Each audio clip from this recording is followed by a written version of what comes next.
Hi, my name is Fwangmun Oscar Danladi, and these are preliminary thoughts on my paper, Hybridity of Spirituality and Identity, exploring the intersection of indigenous religious imagination and Christian beliefs in Middle Belt, Nigeria.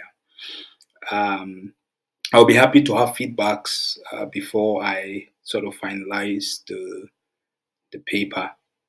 Um, and again, the backdrop upon which I'm doing this reflection is on the fact that there are different conversations in recent times about the shift of the gravitational force of Christianity from the global north to the global south. So, this research sort of attempts to contribute to interrogating the complex identities of the nature of the Christianity or the Christianities in the global south, and particularly illustrating the existence of hybridity using the case of burial rights negotiation in the middle belt of Nigeria. Uh, and again, I would want to sort of explore how hybridization and negotiation shapes the Christian identity, uh, and particularly highlighting an ongoing tension. And I'm just going to be citing one particular case. There are several cases I'm looking at, but for the purpose of this presentation or this paper, I just want to focus on one uh, ongoing sort of tension between traditional practices or indigenous practices or native practices and modern Christian beliefs. Uh, and like I said, is on the backdrop that there are conversations around the shift of Christianity, global Christianity, from the north to the south. Just to provide some kind of introductory comments, most times when we talk about this shift, we rarely or seldom talk about the qualitative or the quality of the identity of Christianity in the global south. Most times it's about the quantitative, the demographic shift, the population, and all of that. Uh, but for the purpose of my research, I'm particularly concerned about what I call hybridized and negotiated forms of faith that is emerging, uh, as against thinking that the church in the south is a carbon copy of the church in the north. And just to cite an example, Philip Jenkins, would sort of deploy or employ a nomenclature that I think is predominantly in the north to describe the church in the south, the word conservative. And he sort of stated that as the center of gravity of the Christian world moves ever southward, the conservative tradition prevailing in the global south matters. And for me, that nomenclature, conservative traditions, uh, leaves us with a lot of questions, uh, because sometimes it uh, just leaves us with this oversight of understanding that the nature is very dynamic and is a hybrid. Is not it doesn't really fit into the mold of liberal and conservative as we see most times in the global north when we're assessing the using categories like that. The global south does not really fit into those categories. Even when we see features of that, it doesn't really fit in, because I really feel that the church in the south has some kind of hybrid, which is not completely entirely new, but it's something that has to be looked at closely, and we have to pay very specific attention to certain themes. And one of those themes, like I would do in this research, is to look at the issue of burial rights. And in the past, or in most literatures, there's that temptation to simply reduce or accuse the South of syncretism, uh, and we just leave it there. And sometimes we that kind of assumption poses a challenge whether there is a pure form of Christianity or something we can define as pure. And because we want to run away from syncretism or syncretistic tendencies of the Christian forms in the South, we end up throwing away the baby and the bath water, And that's what this research wants to sort of interrogate. And Gerald West provides us with some kind of points of reflections when he said Africans have not negotiated with the Bible empty-handed, nor have they been passive receptors. And this is also true with Christianity in different contexts, particularly Africa and Asia as well. And Jenkins would allude to the fact that African and Asian believers created their own apocalyptic, messianic, or healing movements which restated Christian teachings in forms appropriate to local traditions. At the same time, ideas that clashed with local sensibilities failed to develop local roots, most obviously the injunction to be faithful subjects of the receptive colonial empires. So, again, these are all pointers to the fact that we have to pay attention to the quality, qualitative forms of Christianity or Christianities that we see in the global South, as against just lumping them into one category, or uh, not global North categories.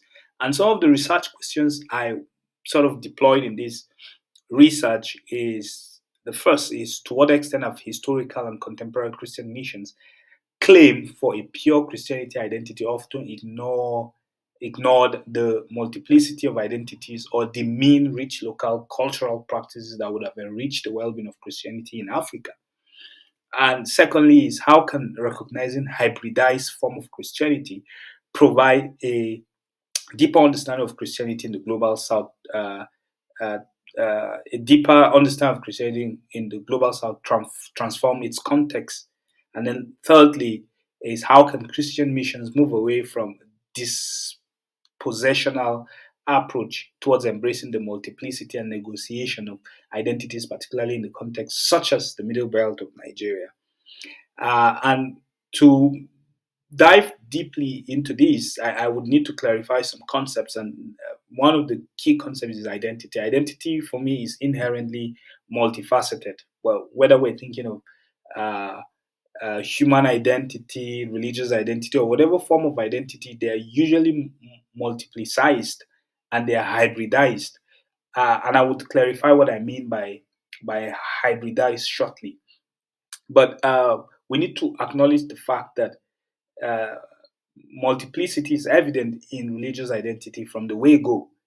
And again, by hybridization, I'm not just talking about um, the typical understanding that people would deploy, which most likely we shift towards syncretism, but rather I'm talking about uh, a blending of various cultural and social forms, particularly in the context of Christianity. And this blending process, which I call hybridization, challenges the notion of a pure religious identity.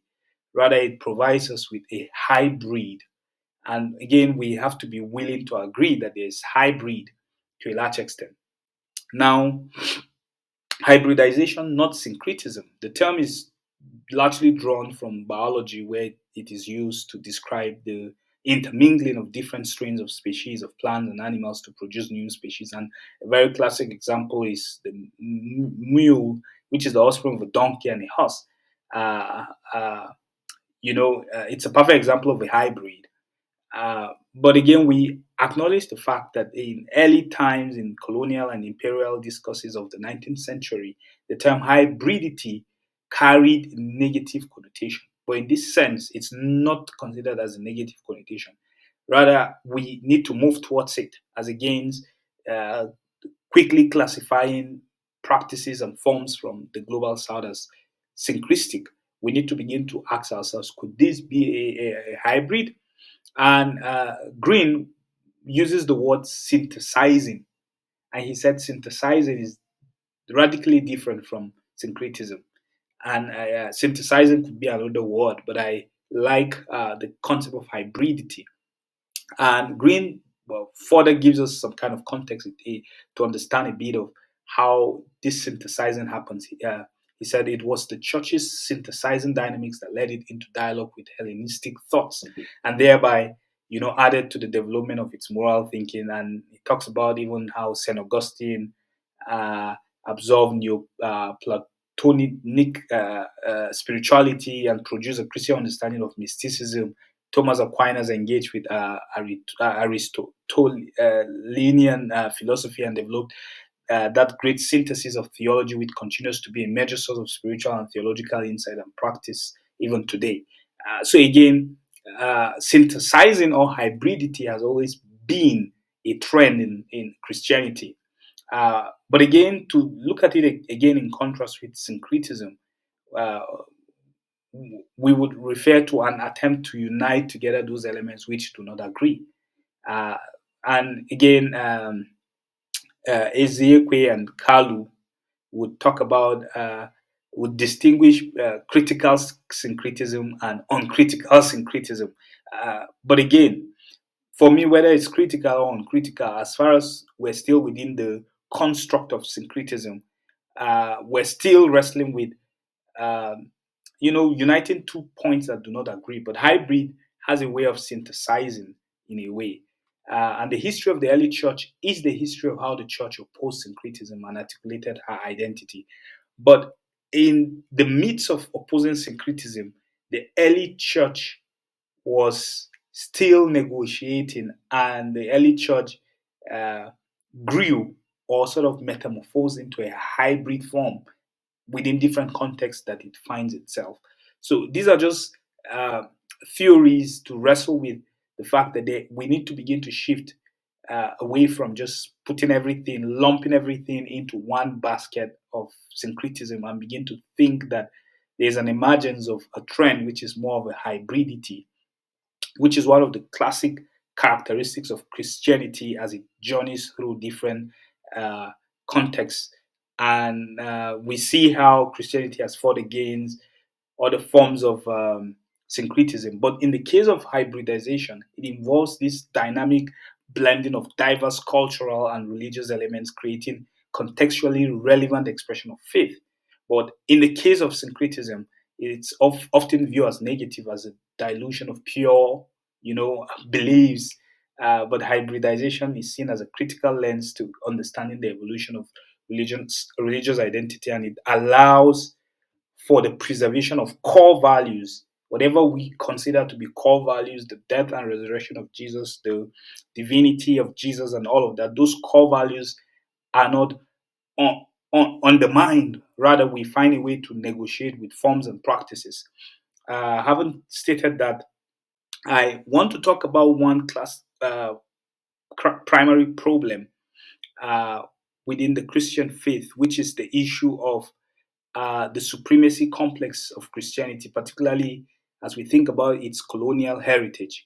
And historically, Christianity has often, projected a supremacy complex rooted in colonial heritage. This complex manifests in the tendency to impose Western cultural norms and replace them, thinking that they are the Christian identity. And we project them in a form that we make it feel that it's inherently superior, overshadowing the diverse cultural expressions of faith found in a particular given context. And this, I believe, is part of the legacies of colonialism and coloniality, which again will the tendency is it takes up this dispositional approach of local cultures and religious practices. And I mean, we could look at how the implication dives deeper into different spaces. And for me, most importantly, it undermines the transformative and incarnational potential of Christianity in those contexts.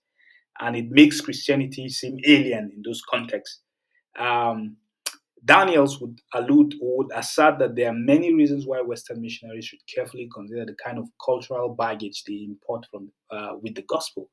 In our case, it is the distortion of the gospel message caused by Western culture's long monopoly on world missions, and I think that's very important. Um, he cited Mike's Paz, who wrote in his book "Why the Rest Hates the West."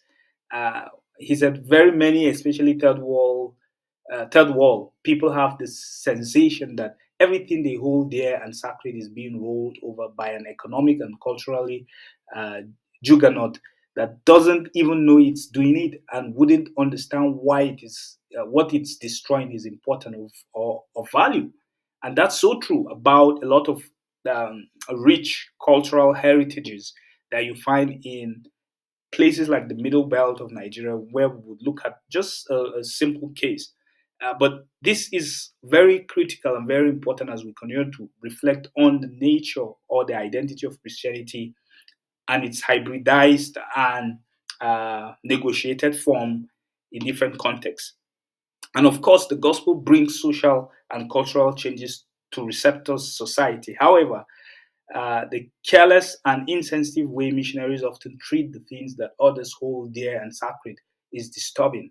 The rapid advance of Western culture, riding globalization as a wave, seems to have caused an epidemic of amnesia among Western missionaries. And I really think that even against this can be a charge against even local missionaries who quickly forget their roots and begin to sort of be uncritical. Because again, if we're critical, we would see what can enrich the identity of Christianity within the global South that is not necessarily contradicting with Christian values and Christian beliefs.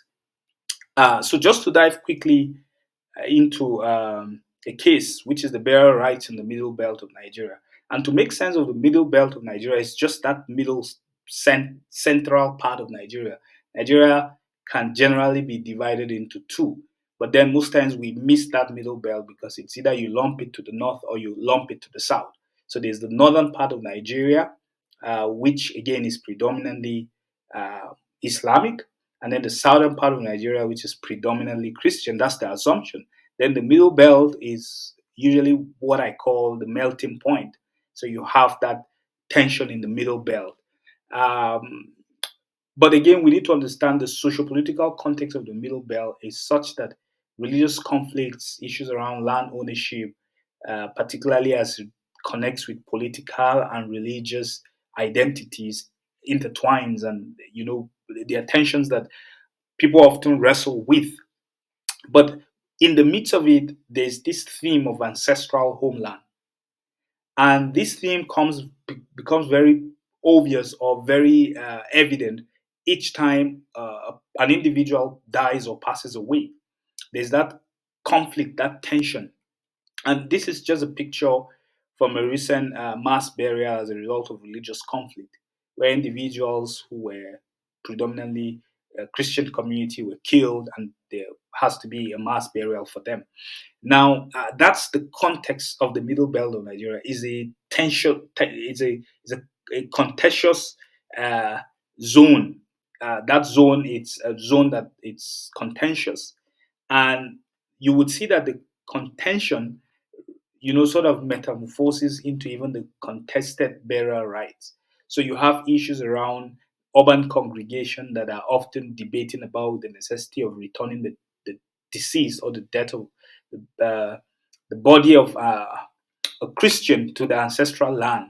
And many urban Christians would argue that such practices are not Christian. And even citing scriptural teachings about the resurrection and the irrelevance of burial location.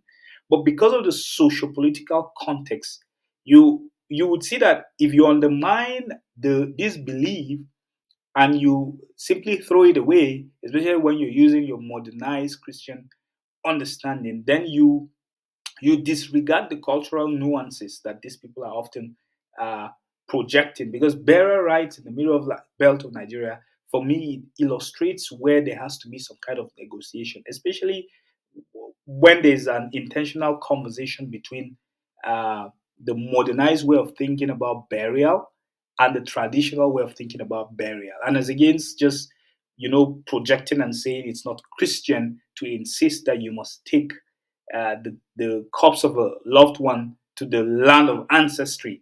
And many times, the theological and cultural negotiation that happens there is some Christians argue that the burial location does not matter because of the belief in resurrection. They emphasize scriptural passages that speaks about regardless wherever you're buried, you'll be resurrected. But the cultural significance, on the other hand, you'd see that there's that insistence that returning the deceased to their ancestral land for burial, arguing that it ensures that body rests among the kindred and maintains a connection to the ancestral home. And people believe that wherever their loved ones are buried, and because there's this historical trend of burying generations, that land belongs to them. And by implication, they also project their religious identity on that space. So again, this is just to give preliminary thoughts about the tension between the traditional practices and the modern Christian beliefs, which again, emphasizes or prioritizes the theological interpretation and de-emphasize the importance of the cultural importance of burying somebody in their ancestral land. And negotiation and renegotiation continues to happen.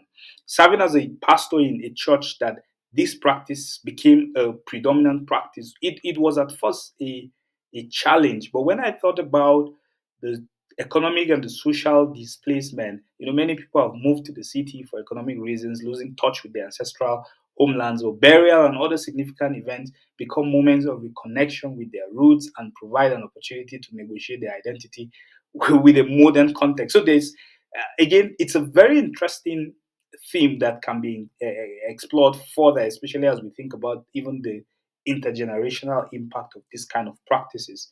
Uh, but I can go on and on. But moving forward, my argument is that embracing multiplicity and even hybridity in Christian missions helps us to understand how the sensibilities are, are developed within the mindset, and how these sensibilities are a form of tools to respond even to socio-political contexts like that of the Middle Belt of Nigeria. And understanding and engaging with these practices critically can lead to a more inclusive and contextually relevant expression of Christianity that produces a hybrid identity that responds to issues, whether existential issues of this nature. And Christian missions must move away from the practice of cultural dispossession and towards embracing multiplicity, recognizing and valuing the negotiation of identity can enhance the transformative and incarnational potential of Christianity. And by incarnational potential, I'm talking about the model that Jesus identifies with human frailty, which emphasizes humility and critical solidarity with local cultures. So, I mean, this theme I can go further to dive in, but these are the preliminary thoughts about the paper. I would be fine tuning it and I would be happy to hear your feedbacks on it. Thank you.